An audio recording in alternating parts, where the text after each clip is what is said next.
Assalamualaikum warahmatullahi wabarakatuh. Alhamdulillahirrabbilalamin. Ashhadu an la ilaha illallah wa ashhadu anna muhammadan abduhu wa rasuluh sallallahu alaihi wasallam wa ala alihi wa ashabih amma ba'da. Bapak Ibu yang dirahmati Allah, kembali saya akan memberikan beberapa bimbingan dan yang terutama yaitu beberapa tips mengenai bagaimana caranya menyimpan uang dengan aman. Baik itu pada saat Bapak Ibu melaksanakan ibadah haji maupun pada saat akan melaksanakan ibadah umroh.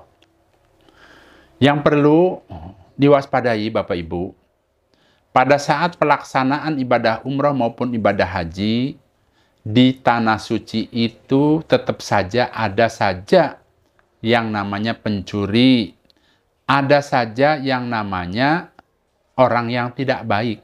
Insya Allah ada. Karena memang ada kejadiannya. Ya. Jadi semua itu insya Allah ada. Ya. Jangan punya pemikiran kalau di tanah suci itu aman, kalau di tanah suci itu tidak ada pencuri, tidak ada pencopet. Nah itu jangan ada di pikiran Bapak Ibu seperti itu. Yang ada itu betul harus berprasangka yang baik kepada orang, namun harus hati-hati. Nah, di sini saya akan memberikan cara menyimpan uang yang aman. Yang pertama, baik itu yang akan melaksanakan haji maupun ibadah umroh, supaya dipersiapkan kaos dalam yang ada kantong di depannya. Biasanya si penjualnya itu kalau kita misalnya belanja di perlengkapan umroh atau haji itu namanya kaos dalam Doraemon.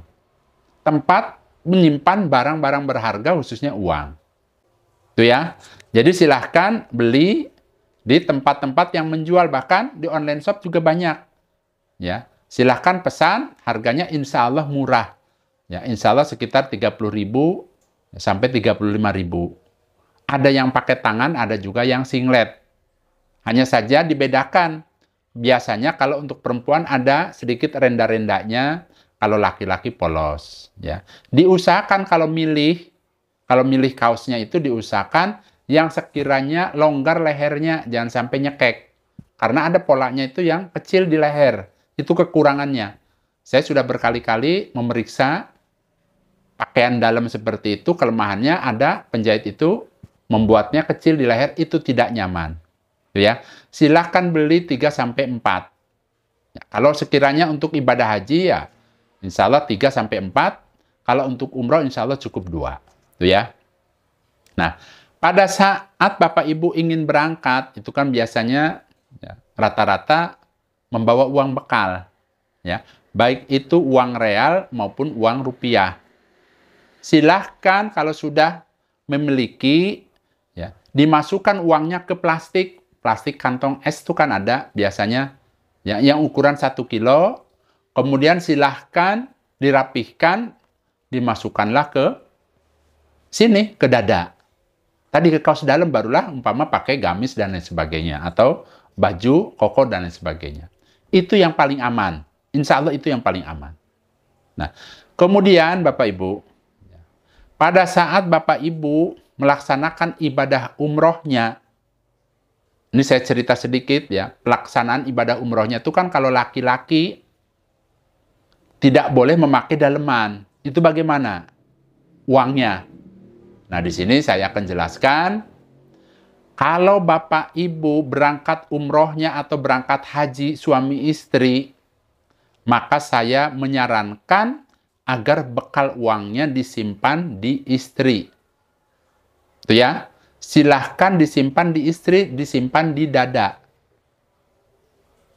Nah, kemudian cara penyimpanannya, ini penyimpanannya, kalau umpamanya, ya, Bapak Ibu membawa uang real, umpamanya 5.000 real. Kemudian membawa uang rupiahnya umpama 5 juta umpamanya. Ya. Itu jangan disatukan. Jangan misalnya semuanya diikat rapi, disatukan di satu tempat, itu jangan. Kenapa saya katakan jangan? Untuk mengantisipasi kalau terjadi hal-hal yang tidak diinginkan masih ada cadangan. Contoh, pada saat umpama uang bekal 5.000 real dan 5 juta, alangkah baiknya umpama dibagi dua. Ya, dibagi dua umpama, kemudian yang separuh disimpan di istri, yang separuh lagi di suami. Itu kalau suami istri. Bagaimana Pak kalau umpama sendirian? Sendirian juga diusahakan dibagi minimal umpamanya 3/4 buat dirinya di bawah-bawah, 1/3 simpan di mana yang sekiranya aman. Dikhawatirkan apa? Dikhawatirkan terjadi sesuatu, masih punya cadangan. Itu intinya. Itu ya. Nah, kemudian silahkan sebelum berangkat haji dan umroh, ya, selain memiliki kaos dalam yang ada kantongnya, ya, kantong Doraemon, silahkan Bapak Ibu membuat baju atau daster atau apa sajalah yang sekiranya bisa dimodifikasi untuk menyimpan uang kalau uangnya banyak. Umpamanya bawahnya 10 juta, umpamanya uang rupiahnya, kemudian realnya banyak. Ini mah umpamanya, silahkan membuat baju dan dimodifikasi ya, sebagaimana umpamanya bisa memuat uang. Ya, kalau saya dulu pernah, ya Bapak Ibu, saya pesan celana panjang, celana sopan atau kantoran, itu sama penjahitnya ditawarkan, Pak mau bikin kantong tidak, celana rahasia. Dibuatkan dianya, pas di bagian perut untuk menyelipkan uang. Umpama itu cukup sekitar umpama 2 juta, 3 juta itu cukup. Ya, silahkan dibuat seperti itu. Insya Allah itu aman. Begitu juga umpama ibu-ibu. Umpama gamisnya itu dimodifikasi.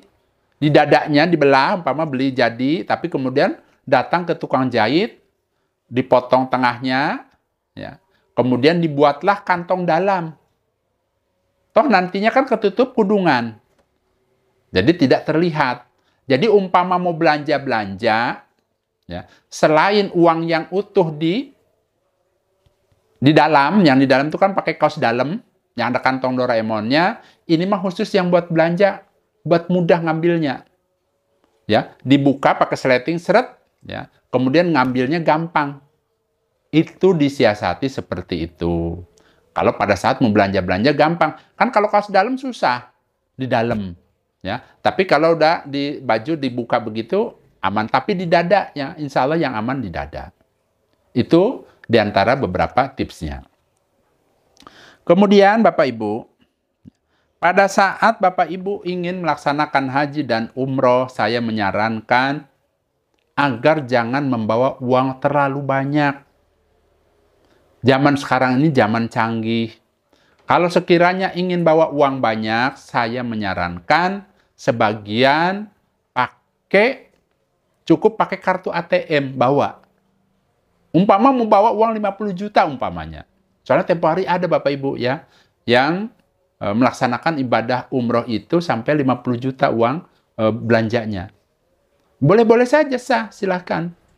Nah, hanya saja alangkah baiknya kalau ingin membawa uang 50 juta, umpama cukup 25 juta yang dibawa, 25 jutanya simpan di bank, nanti diambil di sana.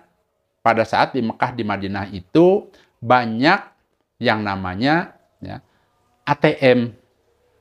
Tinggal tanya saja ke mutawifnya minta antar. Hanya saja nanti yang keluar, umpama Bapak Ibu di situ milih berapa, umpama nanti yang keluar itu real. Dan nanti potongannya atau kena casnya itu sedikit Bapak Ibu. Dibandingkan kita kalau nuker di sini. Ya. Insya Allah saya sudah beberapa kali dicoba seperti itu, mudah. Kemudian juga potongannya itu potongan, kan kena cas, tidak seberapa. Yang penting rumusnya jangan diulang-ulang. Contoh, mau ngambil 5.000 real, umpamanya. Ya ditulislah 5.000. Jangan misalnya 1.000, 1.000, 1.000. Nah kalau gitu, kena potongannya banyak. Ya, umpama mau ambil 1.000 real, ya udah langsung 1.000 real. Jangan malah dibuat beberapa kali pengambilan. Itu ya, seperti itu. Dan insya Allah nanti dapat pecahannya itu macam-macam. Umpama ngambil 300 real, nanti yang keluarnya nggak langsung 300 rata-rata insya Allah. Ya ada yang pecahan 100 umpama, ada pecahan 50 real, dan uangnya bagus-bagus. Selanjutnya Bapak Ibu, saya akan memberikan contoh, ya, ada beberapa orang yang kehilangan barang berharganya, baik itu pada saat hajian maupun juga yang sedang umroh.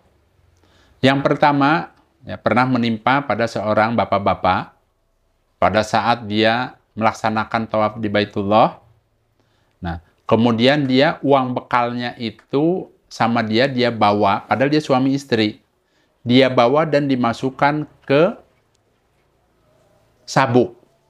Sabuknya itu dia modifikasi bagaimana caranya agar uangnya itu tersimpan rapih, dijahit dan lain sebagainya. Namun ternyata Allah qadar, ya, sabuknya itu disilet orang dan uangnya ludes diambil. Pada saat, ini kejadiannya pada saat hajian. Jadi dia sedang tawaf di Baitullah, ya, kemudian akhirnya ada yang ngambil uangnya disilet. Nah, dengan adanya kejadian ini Bapak Ibu, berarti kita harus hati-hati. Jangan sampai kita membawa uang itu di luar yang mudah dijangkau orang. Kan tadi saya sudah sarankan supaya kalau uang itu, ya, disimpannya umpamanya baiknya itu di kantong Doraemon. Yang tadi saya jelaskan. Kalau suami istri berarti silahkan titipkan di istrinya. Itu ya. Kalau umpama sendirian, ya silahkan titipkan kepada siapa yang bisa dipercaya, tapi dengan catatan tadi, orangnya pakai kaos kantong Doraemon, insya Allah aman. Itu ya, seperti itu. Itu kejadiannya. Kemudian ada lagi, ini menimpa pada jamaah haji. Jadi jamaah haji itu pada saat itu maktabnya atau tempat penginapannya itu jauh. Perjalanan kurang lebih sekitar 20 menit sampai 30 menit kalau berjalan menuju ke masjid. Karena jauh tempatnya, ya, jauh maktabnya, berarti kan tempatnya terpencil di perkampungan. Bahkan belakangnya itu pada saat itu, ya, kalau malam-malam terdengar suara serigala, ya. Karena pada saat itu memang tempat tinggalnya jauh. Nah, kejadiannya yaitu pada saat itu ada jamaah haji yang menyimpan uangnya itu di kamar. Mereka semuanya ke masjid karena pada saat itu waktu masuk sholat wajib, ingin berjamaah di masjid. Ya, dari situlah pencuri masuk dari belakang lewat jendela. Dan akhirnya tadi uangnya ada yang ngambil. Itu seperti itu. Pernah ada kejadian seperti itu. Nah, berarti dengan adanya kejadian ini, saya juga menyarankan jangan disimpan di kamar. Ya. Umpama ingin menyimpan, ya silahkan sisakan sedikit saja. Silahkan sisakan sedikit dan simpan di tempat yang sekiranya sulit untuk dijangkau orang, sulit untuk ditemukan orang. Itu ya, seperti itu. Nah, kemudian ada lagi kejadian, ya, pada saat umroh, biasanya itu kan satu kamar ada yang 4 orang, ada juga yang 5 orang. Ini kejadiannya pada ibu-ibu yang udah sedikit sepuh, ya, usia-usia 50 tahun ke atas. Biasanya itu disatukan. Ya, jamaah umroh ini disatukan, ada yang 4 orang, 5 orang dalam satu kamar. Dan biasanya dari biro travel itu diberikan tas yang sama. Baik modelnya, warnanya, itu sama rata-rata. Dari model kopernya. Nah, di sini rata-rata, kalau orang ingin ke masjid, itu kan biasanya bawa tas lempang yang kecil, buat tempat sandal, buat tempat-tempat apalah umpamanya. Nah, biasanya, ya, kalau satu kamar, itu kan berarti kan sama, warnanya sama. Nah, kejadiannya begini Bapak Ibu. Pada saat ingin ke masjid, itu kan gantian masuk ke toiletnya. Setelah salah satunya tadi bersih-bersih, berwudu dan lain sebagainya, kemudian keluar dari toilet, kemudian dandan. Nah, setelah dandan, kemudian dia menuju ke masjid.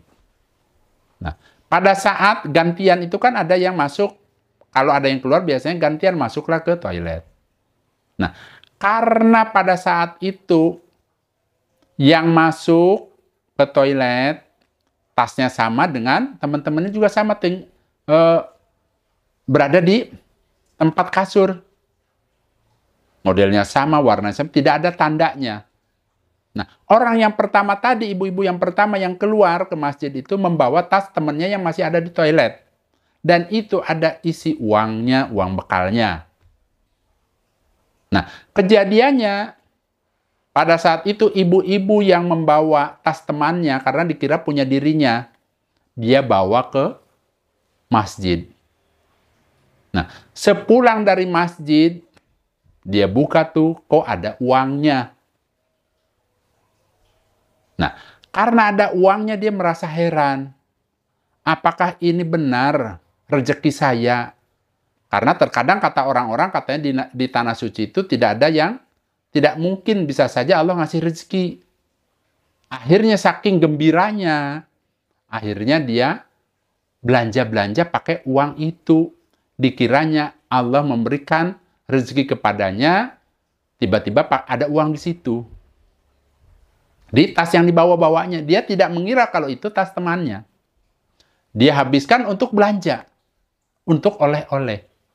Dia sangat gembira karena mendapatkan rezeki yang tidak disangka-sangka berada di tasnya itu. Kemudian pulang ke kamar hotelnya, dia menceritakan bahwa alhamdulillah saya hari ini ternyata Allah memberikan rezeki yang tidak disangka-sangka. Ya, di dalam tas saya itu ada uangnya. Temannya heran. Herannya apa? Apa iya seperti itu sedangkan teman saya yang satu kehilangan uangnya? Akhirnya diselidiki, ternyata tertukarlah yang namanya tas selempangnya itu. Nah, sedangkan uang bekalnya sudah dibelanjakan. Akhirnya kan terjadi hal yang tidak diinginkan. Nah, untuk itu, Bapak Ibu, ini merupakan pembelajaran. Apabila pada saat ingin umroh atau haji, semua tasnya silahkan dikasih tanda. Jangan sampai sama dengan teman-teman yang lain. Ya, umpama tas lempang yang kecil pun dikasih tanda. Biasanya kalau saya itu dikasih pita, warna apa, dikasih foto, dikasih nama. Kalau saya pribadi. Karena pernah ada kejadian seperti itu, khawatir tertukar dengan temannya. Itu ya, seperti itu. Di sini saya akan memberikan beberapa hal agar hati-hati, walaupun pada saat berada di kota suci, baik itu di Mekah maupun di Madinah, Bapak Ibu. Ya, jangan sampai Bapak Ibu merasa bahwa di tanah suci itu tidak ada orang jahat, tidak ada pencopet, tidak ada pencuri. Ya. Diusahakan memang betul. Silahkan berhusnudzon billah kepada Allah. Hanya saja harus hati-hati. Ya, saya akan berikan contoh. Umpama ada orang, kita umpama sedang jalan nih, sendiri. Kemudian ada orang ya, datang ke kita, kemudian membuka kalimat dengan bahasa Indonesia. Halo, apa kabar? Umpamanya. Pura-pura ramah. Saya menyarankan supaya hati-hati. Karena pernah ada kejadian, ya, pada saat itu ada jamaah umroh yang sedang berjalan, kemudian dihampiri oleh laki-laki, ya, pura-pura bisa bahasa Indonesia, padahal hanya beberapa kalimat saja. Nah, kemudian yang lain datang menyapa, padahal ingin mengincar barang yang sedang dibawa orang Indonesia itu. Itu ya. Nah, dengan adanya yang saya berikan ini, Bapak Ibu, intinya dimanapun Bapak Ibu berada, walaupun di kota suci, silahkan yang namanya waspada dan hati-hati itu supaya tetap ada. Ya, jangan sampai lengah, jangan sampai bengong, ya. Diusahakan juga menempatkan barang-barangnya di tempat yang aman. Ya. Kalau umpama bawa tas lempang, diusahakan kalau ada isi yang berharga supaya di depan. Jangan di pinggir. Itu ya umpamanya, ya. Dan umpamanya Bapak Ibu ingin ke masjid dan lain sebagainya, saya menyarankan supaya jangan sendirian. Ya, silahkan bersama teman-temannya, ya, khususnya yang sudah paham, yang masih muda dan lain sebagainya. Itu ya, seperti itu. Alhamdulillah, jazakumullahu khairan. Mudah-mudahan beberapa penjelasan ini bisa bermanfaat, khususnya bagi Bapak Ibu yang akan melaksanakan ibadah umroh maupun ibadah haji, supaya hati-hati dalam menyimpan uang dan juga benda-benda yang berharga. Nah, saya rasa itu saja Bapak Ibu. Saya pamit. Wassalamualaikum warahmatullahi wabarakatuh.